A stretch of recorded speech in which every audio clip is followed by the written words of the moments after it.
Because things can easily go out of control, it's crucial for streamers to occasionally stay in their lane. On the internet, it's not uncommon for producers to build sizable fan bases, but struggle to connect with actual viewers. In all honesty, what happened recently is a perfect example of how vicious internet celebrities can get when their enthusiasm doesn't translate outside of the broadcast.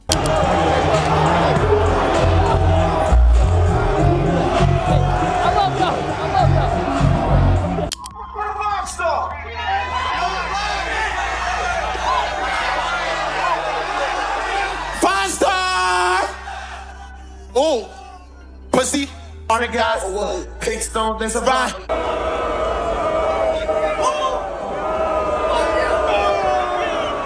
Let's talk about Rakai first. The audience's reaction when he was revealed as an unexpected celebrity guest during Rolling Loud soon caused the situation to get uncomfortable. As soon as he took the stage, it was clear that they were not at all pleased with the surprise arrival. To be honest, it shows the difference between having a loyal online streaming group and trying to win over a large festival audience that expects mainstream acts and high-energy performances.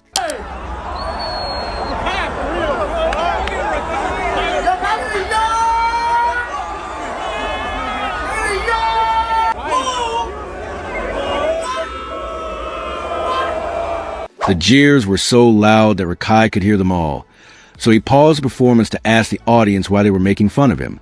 Imagine being in front of thousands of people at Rolling Loud and realizing right away that you and the audience are completely unconnected. In all honesty, the instance illustrated the sharp difference between being well known on the internet and actually being accepted by a real-world audience. Nobody in Miami bought tickets with the expectation that Rakai would perform, and nobody stood on that field for hours hoping that their favorite Twitch streamer would unexpectedly appear during a musical performance. Unlike Rolling Loud, Rakai's fan base is mostly online. Thus, a surprise celebrity only works when the audience already feels a connection to that person. The audience responded as one might expect, and the disconnect was immediately noticeable. IShowSpeed, on the other hand, had previously attended the same event and received a drastically different reaction since he had spent years building a global presence outside of streaming through travel, public appearances, and ongoing in-person interactions with fans. Speed progressively garnered that support, but Rakai is still largely well known in internet forums and has been involved in controversial circumstances that affect how wider audiences view him. The most ridiculous aspect is that Rakai probably discovered on stage that most of his audience was watching videos on YouTube and TikTok at home instead of in Miami. Rakai wasn't the only streamer who struggled at Rolling Loud, but Neon's circumstances may have been worse because the musician asked him straight onto the stage, but he still didn't get the reception he surely expected. Let's go to the cart. Let's go to the carts. Is the cart that way? Yeah, cart's in the media area. No, the cart. Yo, why do I keep hearing this, bro? Hold on, bro. Hold on, wait. 1 second. Neon, whose real name is Rungesh Mitama, was requested to perform with Dave Blunt's at Rolling Loud, California. He had backstage access all weekend, was producing IRL material with superstars like Dalvin Cook, Zay Flowers, and LiAngelo Ball, and had previously streamed with Dave. So he probably thought he had a good reason to be there. But before Neon could say anything, the crowd started chanting at him, while Dave Blunt's chuckled in the background, making the situation even more awkward. Neon has recently been trying to rebuild his online reputation by apologizing to writers like Hassan Piker and talking about growing up, so the timing was especially bad. Rolling Loud was supposed to be a pivotal moment in his life, but instead it became just another viral event that highlighted the differences between online and live audiences.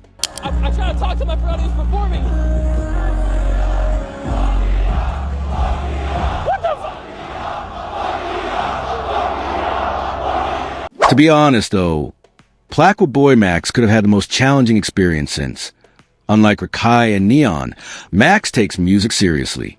He has real Spotify numbers, important partnerships, and fans who genuinely appreciate his music.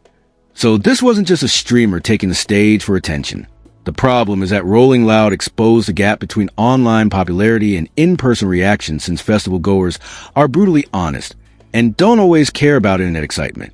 During his performance, the audience mocked him and disrespectfully threw back his own lyrics. turning what should have been a great occasion into a public reality check. It truly demonstrates that the transition from streaming to music is significantly more challenging than most producers believe, because having millions of views online does not always translate into sincere support in front of a live audience. Five-star!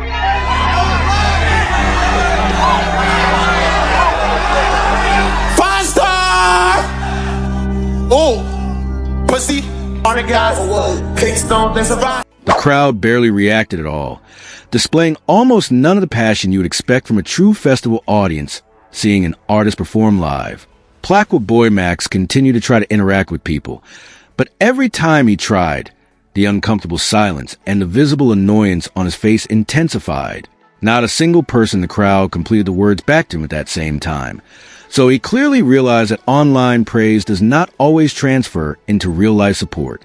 It's possible that the people endorsing his music in stream comments weren't the same people standing in the field at Rolling Loud. When I'm out of town, I'll be. When I'm out of town, I'll be. When I'm out of town, I'll be. Shit. Backstage, things were far more awkward when Max met Northwest, Kanye West's kid. He assured her that North Forever was fire with assurance and clarity.